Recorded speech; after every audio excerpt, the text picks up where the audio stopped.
Na svete je 7 miliard ľudí. Ako neexistujú dvaja rovnakí ľudia, každý je rôzny a úplne iným spôsobom.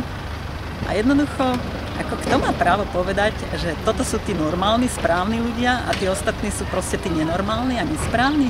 Ako každý človek má svoje miesto v spoločnosti, to miesto je absolútne rovnaké, absolútne rovnocenné a to, že sme rôzni a rôzne založení, to predsa akože nie, že nemôže mať na to vplyv, to je práve tá výhoda, pretože len keď sme rôzni, tak môžeme tvoriť nejaký dobre fungujúci celok. A to sa týka nielen prírody, to sa týka proste spoločnosti v prvom rade, pretože tá príroda má svoje večné zákonitosti, na tie žiaden ten tvor nemá vplyv.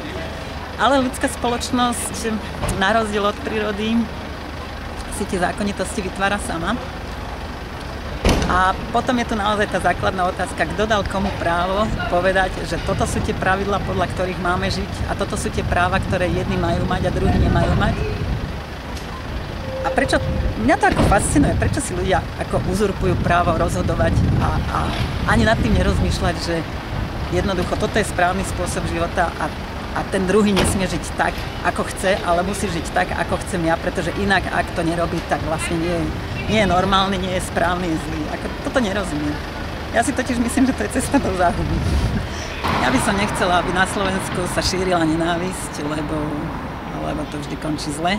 Idú ťažké časy a vlastne ťažké časy sa dajú zvládať jedine tým, že ľudia sú ľudsky súdržní, že sa vzájomne rešpektujú, tolerujú a že sa snažia spolu vychádzať po dobrom a nie naopak ako vymedzovať nejaké skupiny ľudí do gét, izolovať a dokonca sa ich snažiť naprávať na svoj vlastný obraz. To proste k ničomu dobrému nevedie a história to už veľakrát ukázala.